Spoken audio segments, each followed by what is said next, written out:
Assalamualaikum warahmatullahi wabarakatuh. Kenalkan nama saya Fani Febrianto dengan NPM 2115061061. Di sini saya akan menjelaskan tentang COVID 4.1 yaitu nomor PO5 tentang mengelola investasi TI. Di mana deskripsi prosesnya yang pertama adalah sebuah kerangka kerja dibuat dan dipelihara untuk mengelola program investasi yang didukung TI dan yang mencakup biaya, manfaat, prioritas dalam anggaran, proses penganggaran formal, dan manajemen terhadap anggaran.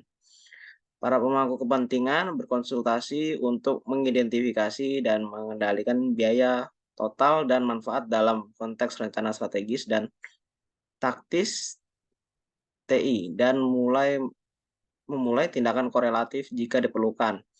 Posisi ini mendorong kemitraan antara pemangku kepentingan TI dan bisnis, memungkinkan penggunaan sumber daya TI yang efektif dan efisien, dan memberikan transparansi dan akuntabilitas terhadap total biaya kepemilikan atau TCO, realisasi manfaat bisnis, dan ROI dari investasi yang didukung TI.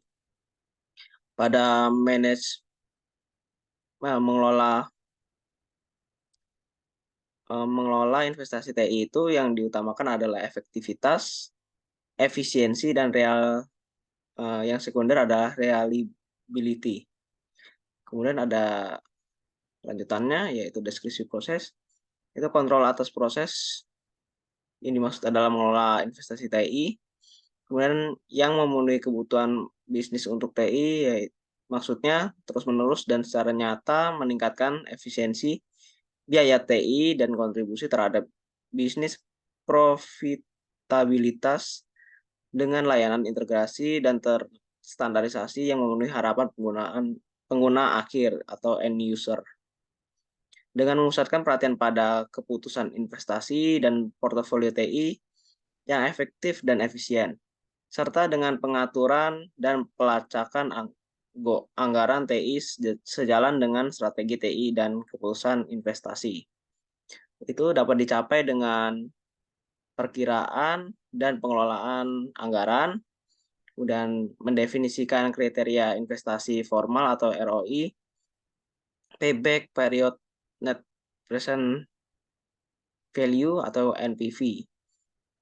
Kemudian ada mengukur dan menilai bisnis terhadap perkiraan.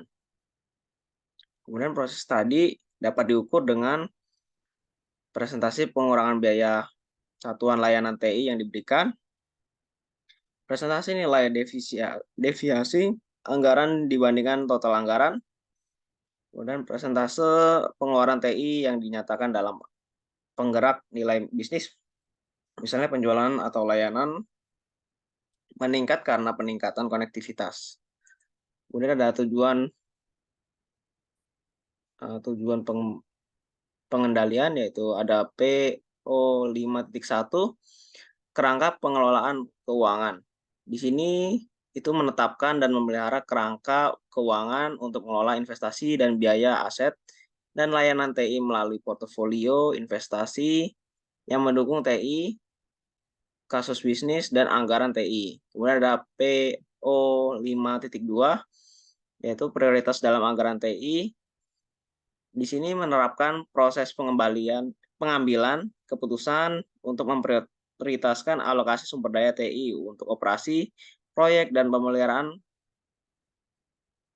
kemudian memaksimalkan kontribusi TI untuk mengoptimalkan laba atas portofolio program investasi berbasis TI dan program investasi TI lainnya yang dimiliki.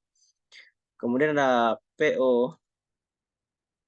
PO5.3 yaitu penganggaran TI, di mana menetapkan dan menerapkan praktik untuk menyiapkan anggaran yang mencerminkan prioritas yang ditetapkan oleh portofolio perusahaan yang mendukung TI program investasi dan termasuk biaya operasional dan pemeliharaan infrastruktur yang ada pada saat ini. Praktiknya harus mendukung pengembangan anggaran TI secara keseluruhan serta pengembangan anggaran untuk masing-masing program dengan program spesifik, penekanan pada komponen IT dari program tersebut. Praktik-praktik tersebut harus memungkinkan peninjauan, penyempurnaan, dan persetujuan yang berkelanjutan anggaran keseluruhan dan anggaran masing-masing program. Kemudian ada PO 5.4, yaitu manajemen biaya. Menerapkan proses manajemen biaya yang membandingkan biaya aktual dengan anggaran. Biaya harus dipantau dan dilaporkan.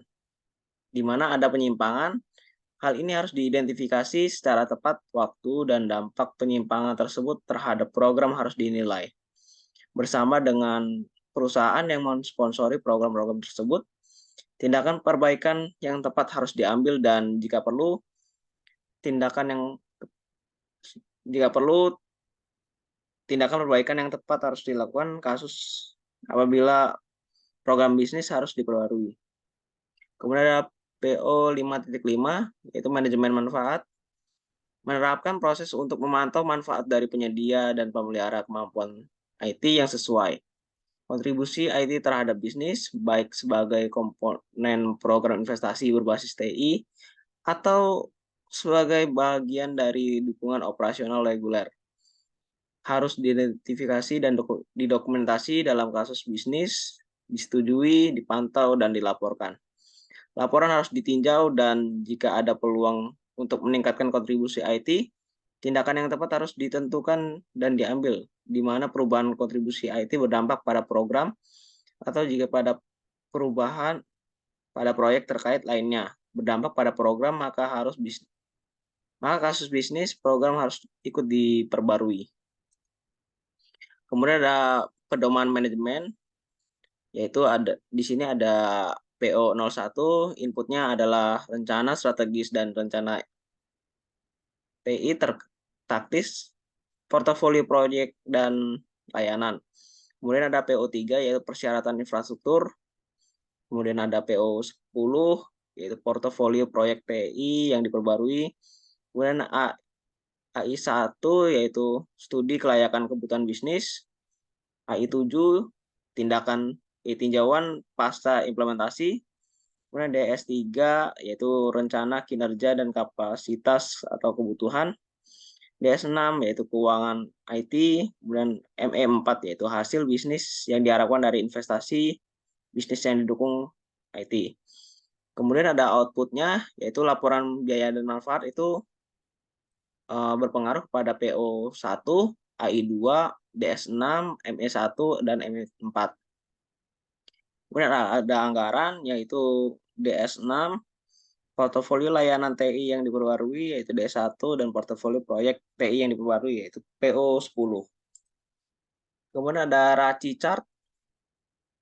Di sini ada aktivitasnya, yaitu maintenance the program portfolio. CEO sebagai akuntabel, di sini berperan sebagai akuntabel. CFO berperan sebagai responsible. Business eksekutif berperan sebagai responsible juga. CEO juga sebagai responsible. Business process owner sebagai konsultan. Dan PMO sebagai informat, compliance, audit, risk, and security sebagai informat. Kemudian ada maintenance the project portfolio. CEO itu sebagai informat, CFO itu sebagai konsultan, business eksekutif sebagai akuntabel atau responsible, CEO sebagai akuntabel atau responsible, kemudian business process owner itu sebagai konsultan, chief arsitek itu sebagai konsultan, head development sebagai konsultan, PMO sebagai konsultan, dan compliance, audit, risk, and security sebagai informat. Kemudian ada maintenance the service portfolio. Di sini CEO berperan sebagai informat, CFO berperan sebagai konsultan, kemudian business eksekutif sebagai accountable atau responsible, CEO sebagai akuntabel atau atau responsible, business process owner itu sebagai consultant, head operation sebagai consultant, PMO sebagai consultant, dan compliance audit risk and security sebagai inform. Kemudian ada establish and maintenance the IT budgeting process. CEO itu sebagai informat, CFO berperan sebagai consultant, business executive sebagai consult, CEO itu sebagai accountable, kemudian ada head operation sebagai consultant, chief architect sebagai consultant, head development sebagai consultant, head IT administration itu sebagai responsible, PMO sebagai consultant. Kemudian ada identify, communicate, and monitor IT investment, cost and value to the business. CEO itu berperan sebagai informat, CFO itu consult, business executive sebagai consult, CEO sebagai accountable atau responsible, kemudian ada head operation sebagai consult, chief architect sebagai consult, head development sebagai consult, head IT administration sebagai responsible, PMO sebagai consult, compliance audit and risk and security sebagai consult. Selanjutnya ada sasaran dan matriks. Di sini ada sasaran pertama yaitu IT. Sasaran IT itu ada meningkatkan efisiensi biaya IT dan kontribusinya terhadap profitabilitas bisnis. Kemudian ada memastikan transparansi dan pemahaman tentang biaya, manfaat, strategi, kebijakan, dan tingkat layanan. Kemudian ada memastikan bahwa IT menunjukkan efisiensi biaya, kualitas layanan yang efisien, peningkatan berkelanjutan, dan kesiapan untuk perubahan di masa depan. Proses IT ini dapat diukur dengan matriksnya yaitu persentase investasi IT yang melebihi atau memenuhi manfaat bisnis yang telah ditetapkan. Kemudian persentase pendorong nilai IT yang dipetakan ke pendorong nilai bisnis.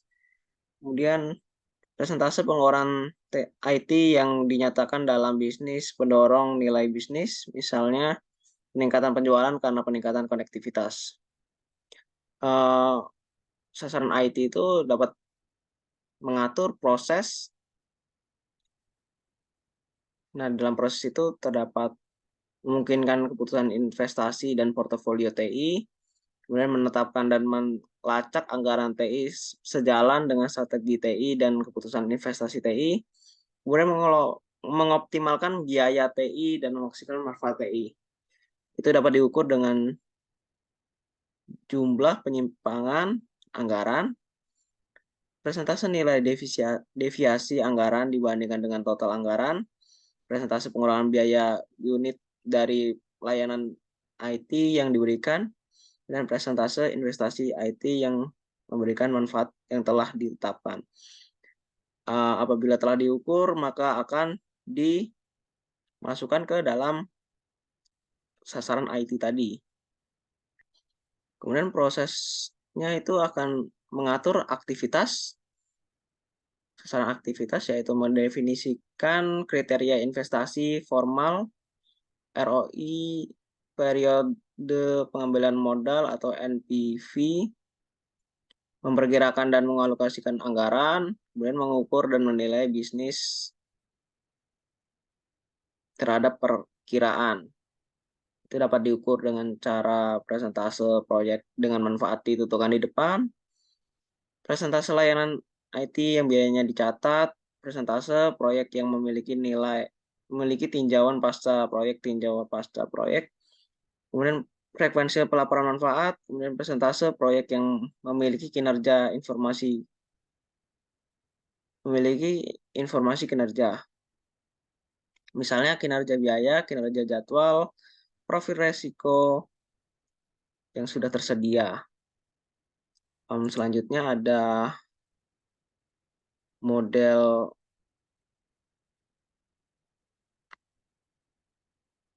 kelayakan yang bernilai 0, tidak ada atau tidak ada jika tidak ada pelacakan atau pemantauan IT investasi dan pengeluaran IT. 1. Inisial atau ad hoc ketika organisasi menyadari perlunya mengelola investasi IT, namun kebutuhan ini dikomunikasikan secara tidak konsisten. Alokasi tanggung jawab untuk pemilihan investasi IT dan pengembangan anggaran dilakukan secara ad hoc. Implementasi IT yang terisolasi, pemilihan dan pelanggaran investasi IT dilakukan secara terisolasi dengan dokumentasi yang tidak formal. Investasi IT dibenarkan secara ad hoc, reaktif, dan keputusan penganggaran yang terfokus pada operasional. 2. Dapat diulang, tetapi intuitif ketika terdapat pemahaman implisit mengenai perlunya pemilihan dan penganggaran investasi IT.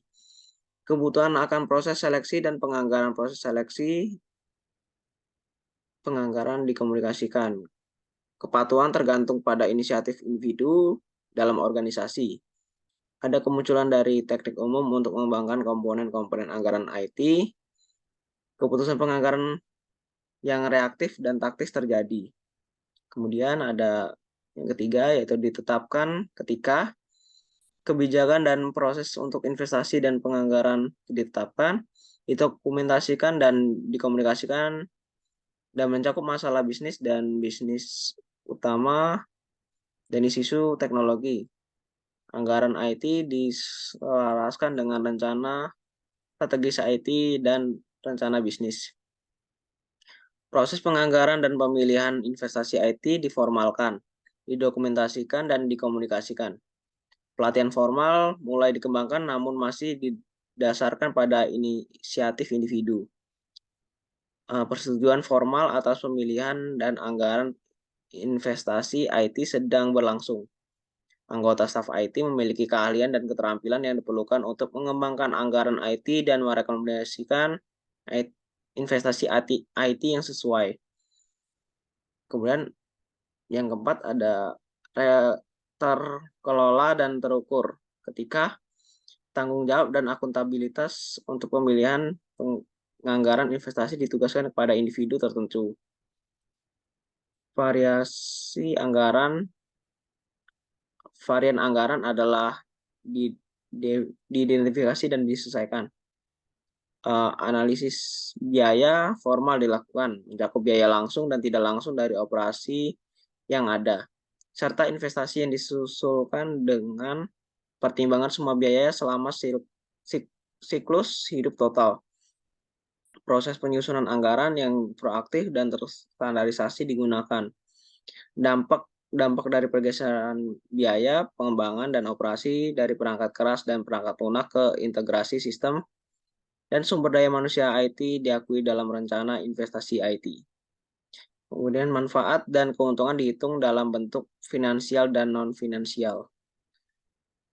Yang kelima, yaitu dioptimalkan ketika praktik-praktik terbaik di industri digunakan untuk membandingkan biaya dan mengidentifikasi pendekatan untuk meningkatkan efektivitas investasi. Analisis perkembangan teknologi digunakan dalam proses pemilihan dan penganggaran investasi. Proses manajemen investasi adalah terus ditingkatkan berdasarkan pelajaran yang dipetik dari analisis kinerja investasi aktual. Keputusan investasi mempertimbangkan tren peningkatan harga atau kinerja. Alternatif pendanaan diselidiki dan dievaluasi secara formal dalam konteks struktur modal organisasi yang ada dengan menggunakan metode evaluasi formal. Ada identifikasi proaktif terhadap varian, sebuah analisis biaya dan manfaat jangka panjang dari total siklus hidup dimasukkan dalam keputusan investasi. Mmm, Mungkin sekian yang dapat saya sampaikan. Apabila saya terdapat kesalahan, saya mohon maaf. Wassalamualaikum warahmatullahi wabarakatuh.